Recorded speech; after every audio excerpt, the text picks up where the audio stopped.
The year is 1945. Many cities in Europe are in ruins, and entire nations are struggling amid the loss of millions of lives. The Soviet Union finds itself victorious over Nazi Germany, but the scars of this war can be seen everywhere, from destroyed homes to separated families and ruined industries.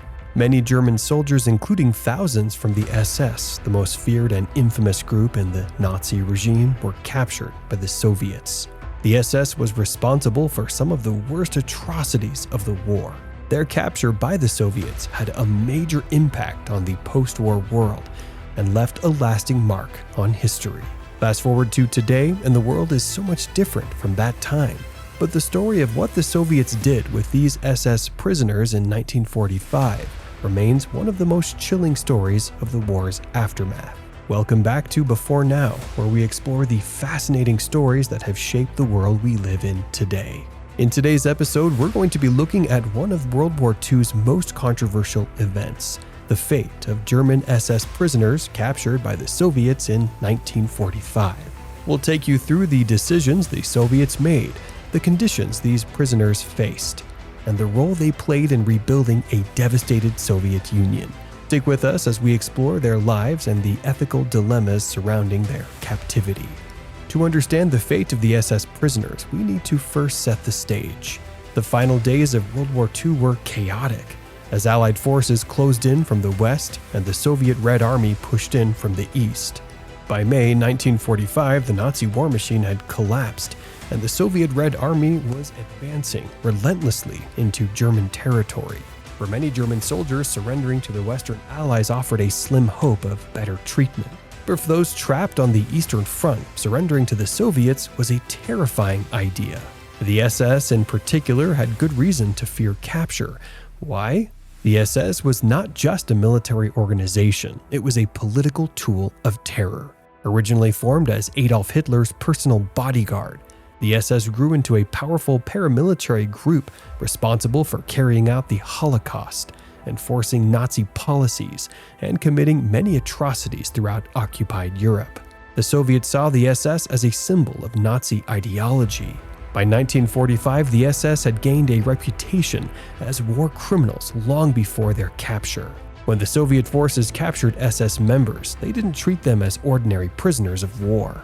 To the Soviet leadership, the SS symbolized everything they had fought to destroy, and their treatment reflected that view. But what exactly happened next? That's where the story takes a darker turn. Are you enjoying the video so far? Hit the like button, subscribe to Before Now, and let us know in the comments below, how do you think prisoners of war should have been treated?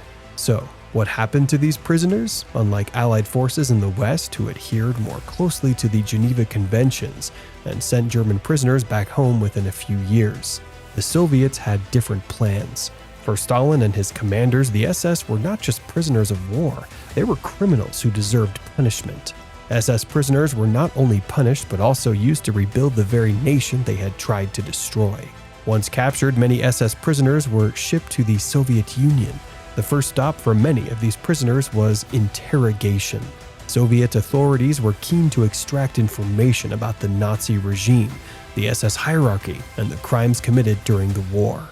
For high-ranking SS officers, this often meant brutal questioning sessions that could last for days.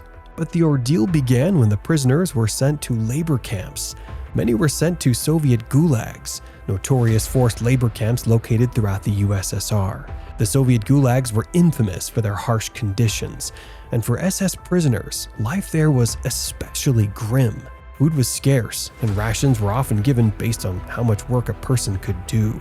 Tasks ranged from cutting down trees and freezing Siberian forests, to mining coal and constructing railways. For the Soviets, this wasn't just about reconstruction, it was about retribution. They saw the SS prisoners as a resource to rebuild their shattered cities and industries. Disease and malnutrition were rampant. One former prisoner recalled that death was a constant companion in the camps. Those who survived did so through sheer willpower or by forming alliances with fellow prisoners. But for many, the combination of hard labor, exposure to the elements, and lack of proper medical care proved fatal. What does history say about their survival rates? Estimates suggest that of the tens of thousands captured, many never returned home. Despite the hardships, SS prisoners contributed significantly to Soviet post-war recovery.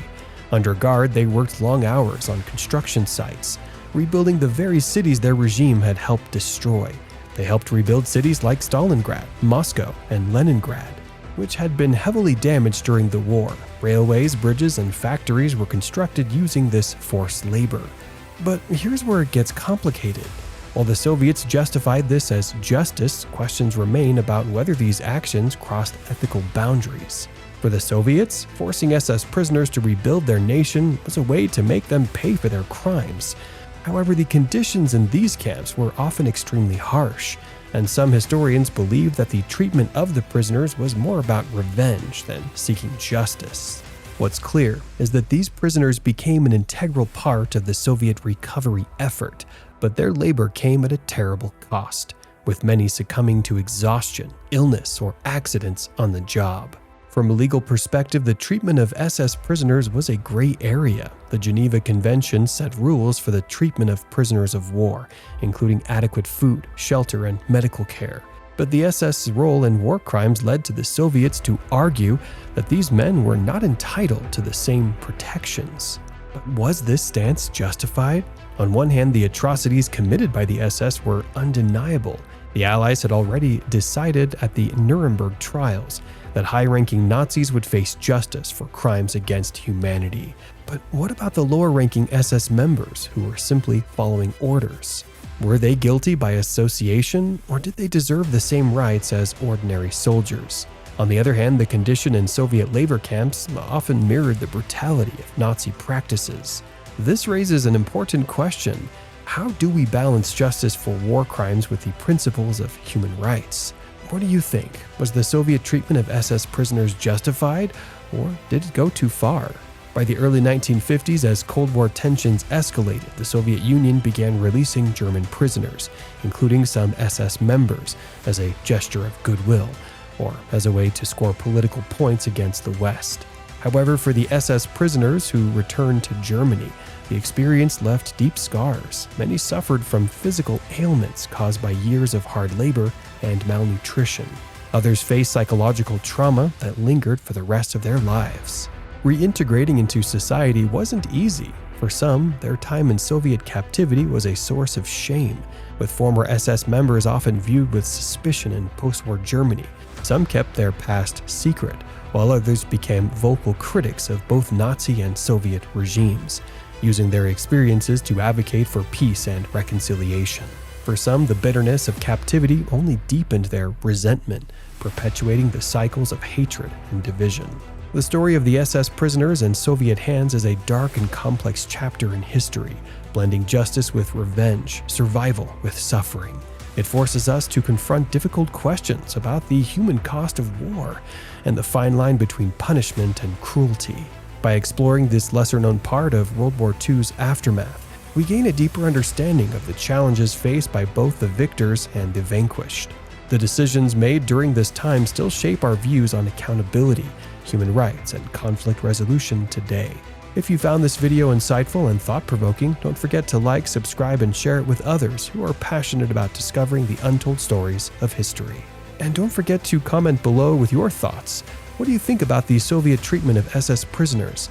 How do you think we should balance justice and humanity in war? Thank you for watching, and we'll see you next time on this same channel, where history comes alive and we uncover the past to better understand the present.